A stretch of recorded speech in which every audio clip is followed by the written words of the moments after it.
Prepare to rethink everything you thought you knew. This is Mind Benders, your source for the most mind-twisting facts that will expand your understanding of the world. Let's bend some minds. Scene start. The simple act of reaching for a cup of coffee. It feels like the most basic expression of free will. A thought forms, I want coffee, and your body obeys. A seamless, unified command originating from a single source, you. But what if that's just a story, a convenient fiction your brain tells itself to make sense of the world? Beneath the surface of this simple decision lies a storm of activity. A trillion neural connections fire in a symphony of electrochemical signals. Your brain calculates trajectory, predicts the weight of the cup, adjusts muscle tension, and processes the sensory feedback from your fingertips, all in a fraction of a second. The conscious thought, I will pick up this cup, is merely the final headline of a vast and complex story written moments before you were even aware of it. This series, Mind Benders, embarks on a journey into the deepest mystery of human existence. Who is actually in control? Are you the author of your thoughts and actions, or are you merely a passenger inside a biological machine that has a mind of its own? We all live with a constant companion, a voice in our head we identify as ourself. This is our conscious mind, the narrator of our lives, the CEO in the corner office of our brain. It's the part that sets goals, worries about the future, and feels the sting of regret. It is the I in I think, therefore I am. But this CEO is vastly outnumbered. The conscious mind is just the visible tip of an immense cognitive iceberg. Below the surface lies the subconscious, a silent, powerful, and ancient operating system that runs the show. It keeps your heart beating, your lungs breathing, and your body balanced without a single conscious command. It learned to ride a bike so you don't have to think about it, and it flinches you away from a hot stove before you can even register the pain. For centuries, we believed consciousness was the master of the house, but modern neuroscience has turned this idea on its head. Groundbreaking experiments reveal that our brains often make decisions a full 7 to 10 seconds before we are consciously aware of having made them. Electrical activity signifying an impending action appears in the motor cortex long before the I decides to act. This discovery is profoundly unsettling. It suggests that our conscious will might not be the cause of our actions, but rather an observer, a press secretary that watches what the brain has already decided to do and then expertly crafts a narrative of control and intention. It's an illusion, but a deeply convincing one. So, if our conscious self isn't always the one pulling the strings, who or what is? In this series, we will hunt for the ghost in the machine. We will explore the bizarre world of sleepwalkers who commit complex acts with no conscious awareness. We will meet patients whose brains have been split in two, creating two separate consciousnesses in one skull. We will uncover how the hidden brain dictates who we love, what we fear, and the moral choices we make. The journey begins now. Prepare to question everything you think you know about yourself. Scene end. Scene start. To find the so-called ghost in the machine, we don't need to look in a laboratory or a philosophy textbook. We only need to wait for the sun to go down. Because for millions of us, when the conscious mind goes to sleep, something else wakes up. This is the world of the somnambulist, the sleepwalker, a world where the body moves, acts, and interacts with its environment, all while the conscious self is completely absent from the stage. It's one of the most bizarre and revealing states of the human brain. We're not talking about simple tossing and turning. We're talking about complex, goal-oriented behaviors, preparing meals, unlocking doors, even driving a car, all performed by a body whose conscious pilot has clocked out for the night. How is this possible? Neuroscientists see it as a stunning demonstration of the brain's incredible power of delegation. The conscious CEO is gone, but the deeply ingrained automatic systems of the subconscious are fully in command. Dr. Ilara Vance, neurologist, on-camera interview. Sleepwalking, or non-REM parasomnia, is a fascinating state of dissociation. By monitoring brainwaves, we can see that the prefrontal cortex, the seat of our executive function, our personality, our awareness, is in deep sleep. It's offline. Yet, the motor cortex, the cerebellum, the parts of the brain that control movement and learned procedures, can become fully activated. It's a body without a narrator, a machine running its own programs. Consider the case of a man who would regularly get up in the middle of the night and paint. Not just random scribbles, but coherent, complex canvases. His wife would find him in his studio, brush in hand, completely unresponsive. He would have zero recollection of it the next morning, except for the new finished artwork sitting on the easel. Who was the artist in that room? His hands and eyes were guided by years of practice, a skill so deeply embedded that it no longer required a conscious mind to direct it. The ghost wasn't just in the machine, it was creating art. This phenomenon exposes a fundamental truth. Consciousness is not required for complex action. A lifetime of experience, habit, and practice is encoded in our neural circuitry. The subconscious brain doesn't just keep our heart beating. It stores the muscle memory for every skill we've ever mastered, from typing on a keyboard to swinging a golf club. These are deeply grooved highways of neural activity that can operate independently. The sleepwalker is an extreme example, a window into a system that is constantly running in the background of our waking lives. Every time you drive a familiar route and realize you don't remember the last 5 minutes, you've experienced a sliver of this autopilot. Your subconscious was at the wheel, expertly navigating traffic while your conscious mind was drifting elsewhere. This raises a profound and unsettling question. If our brain is so capable of running the show without us, how much of what we do when we are awake is just as automatic? And what happens when this hidden pilot is faced with a sudden life-or-death decision? Scene end. Scene start. That foot slamming on the brake, that gasp of air. It's a life saved in less than half a second, a fraction of the time it takes to form a conscious thought. The conscious driver, the one who was just daydreaming about their destination, wasn't the hero of this moment. They were a spectator. The rescue was performed by a much older, faster, and more primal part of the brain. The true pilot was an ancient survival mechanism that has been at the wheel for millions of years. To understand what just happened, we need to follow the information's journey. When the driver's eyes saw the bicycle, the light hitting their retina was converted into an electrical signal. That signal had a choice of 2 paths. The high road is the scenic route. The signal travels to the thalamus, the brain's sensory switchboard, then up to the cerebral cortex for detailed analysis. The cortex thinks, that is a child's bicycle. It is moving into my path. A collision is imminent. I must apply the brakes. This is the path of conscious awareness. It is thorough, but it is slow. Far too slow. Fortunately, there's a shortcut, the low road. Dr. Marcus Thorne, cognitive neuroscientist, on-camera interview. The low road is a neurological superhighway that goes directly from the thalamus to a small, almond-shaped structure deep in the brain called the amygdala. The amygdala is our threat detector, our alarm system. It doesn't wait for the full picture. It sees fast-moving object in path and immediately triggers a massive system-wide panic response. Dump adrenaline, increase heart rate, and, crucially, command the motor cortex to hit the brakes. The conscious brain finds out what happened after the body has already reacted. It's a system designed to shoot first and ask questions later. This ancient wiring is a relic of a time when the rustle in the grass could be a predator, and a moment's hesitation meant death. Our ancestors didn't have time for careful deliberation. The ones who survived were the ones whose amygdalas were quickest on the trigger.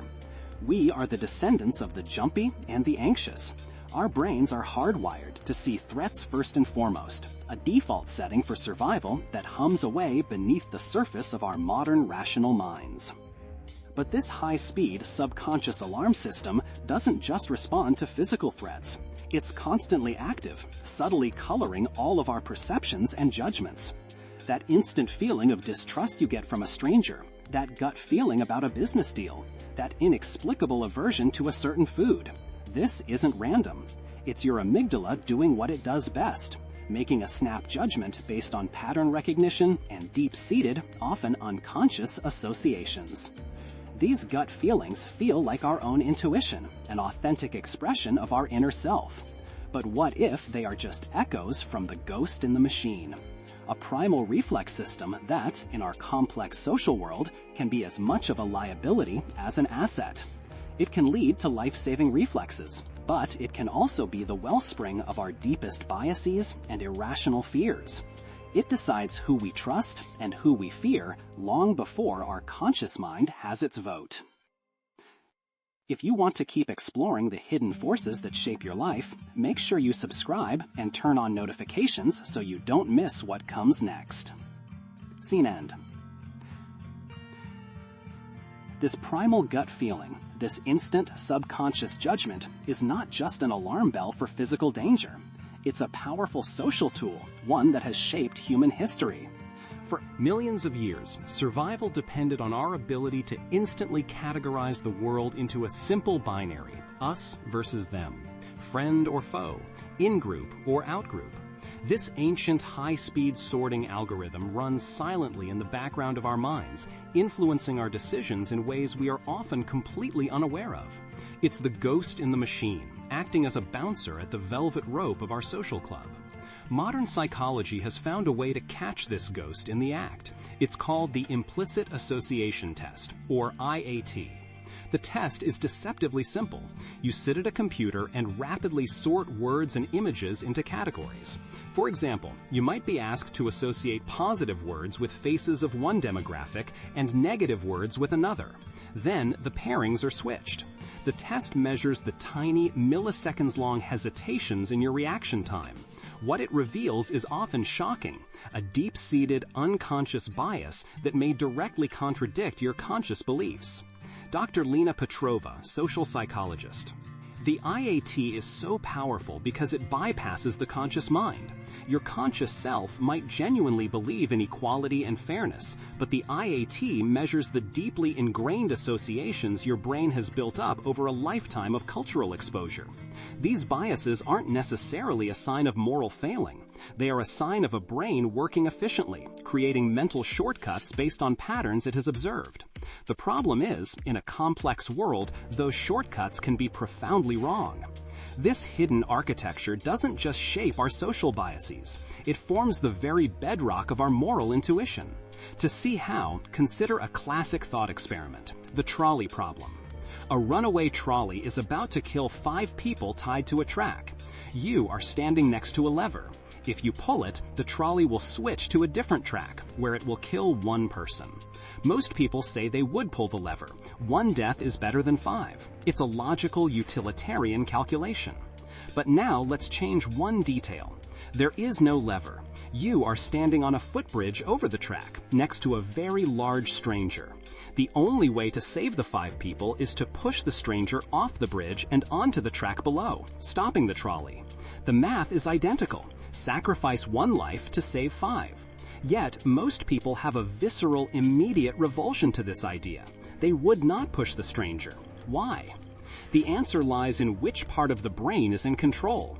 Brain scans show that the first scenario, pulling the lever, is treated like an impersonal math problem, handled by the rational, calculating prefrontal cortex. But the second scenario, the act of physically pushing someone to their death, lights up the amygdala and other emotional centers of the brain. The ancient pilot screams no. Our subconscious, hardwired with a deep taboo against hands-on personal violence, overrides our logical calculations. Our moral compass, it turns out, is a tense and often contradictory negotiation between our modern rational self and the ancient ghost in our machine. But what happens when the very structure of the brain is damaged, severing the connection between these 2 warring systems? Scene end. Scene start. A mind at war with itself. A logical brain calculating the odds, while a primal, emotional brain screams its objections. This internal conflict is the essence of human morality. But what happens when the lines of communication are cut? When the rational CEO in the prefrontal cortex is completely isolated from the ancient emotional pilot in the deep brain? To find the answer, we must travel back to 1848 and meet a man whose tragic accident would forever change our understanding of the self. Gage's survival was a medical miracle. The iron, over an inch in diameter, entered below his left cheekbone and exited through the top of his head, destroying a large portion of his brain's frontal lobe. Miraculously, his memory, speech, and motor skills remained intact. He could walk, talk, and recall his past. But the man who returned was not the man who had left. The reliable, level-headed foreman was gone. In his place was a man who was fitful, irreverent, and grossly profane. His friends said Gage was no longer Gage. For over a century, Gage's case was a curiosity, but modern neuroscience has revealed the profound truth behind his transformation. The tamping iron had performed a crude, accidental lobotomy. Specifically, it had obliterated his ventromedial prefrontal cortex, a critical bridge that connects the logical, planning regions of the brain with the emotional core of the limbic system, including the amygdala. Gage's rational mind was cut off from the gut feelings that guide our social behavior and decision-making. He was a ship without a rudder, lost in a sea of pure, unguided reason. We see this same tragic deficit in modern patients with damage to the same brain region. They can spend hours rationally deliberating over the most trivial of choices, like which restaurant to go to for lunch. They can meticulously list the pros and cons of each option, but they are paralyzed, unable to make a final decision. Why? Because they don't have that subconscious emotional nudge that tells them what feels right. They show us that emotion isn't the enemy of reason. It is an indispensable ingredient. The ghost in the machine isn't just a passenger, it's our navigator. This reveals a staggering truth. Our very identity, our ability to navigate the world, is a product of a constant, fragile dialogue between our conscious thoughts and the vast hidden world of our subconscious feelings. If this delicate balance is the true source of who we are, it forces us to confront the most profound question of all. If our choices are so dependent on ancient wiring, unconscious biases, and emotional gut feelings, how free are we, really? Scene end. Scene start. How free are we, really? The journey through the labyrinth of the mind seems to lead to a disquieting conclusion, that we are not the authors of our story, but merely its readers. That our conscious self, the part of us we call I, is a spectator, watching a play directed by ancient genes, unconscious biases, and hidden neural algorithms. The sleepwalker, the driver slamming on the brakes, the moralist repulsed by the footbridge, all reveal a powerful, autonomous system running just beneath the floorboards of our awareness. Is free will, then, the grandest illusion of them all? Perhaps we've been asking the wrong question. We search for a single, commanding entity, a ghost in the machine pulling all the levers. But modern neuroscience suggests there is no ghost. There is only the machine. And the machine is infinitely more complex than we imagined. The conscious mind may not be the CEO, but that doesn't mean its role is trivial. It may be more like a skilled diplomat, negotiating between the warring factions of the brain. Dr. Marcus Thorne, cognitive neuroscientist. The idea that consciousness initiates action is likely wrong, but consciousness has another incredible power, the power of veto. Experiments have shown that while the brain prepares an action unconsciously, there's a window of a few hundred milliseconds where the conscious mind can step in and say, "No, stop." It may not be a free will, but it's a free won't. And that capacity for inhibition, for reflection, is the bedrock of self-control, learning, and civilization itself.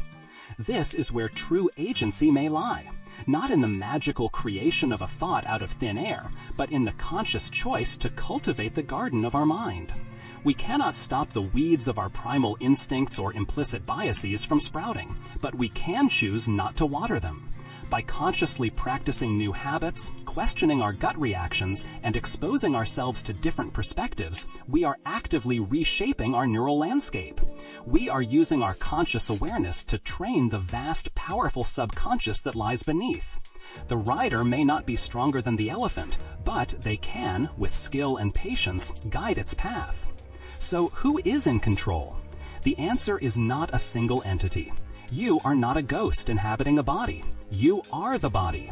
You are the ancient amygdala screaming danger, and you are the modern prefrontal cortex whispering calculate. You are the deeply ingrained habits of the sleepwalker, and you are the conscious mind that marvels at a finished painting you don't remember creating.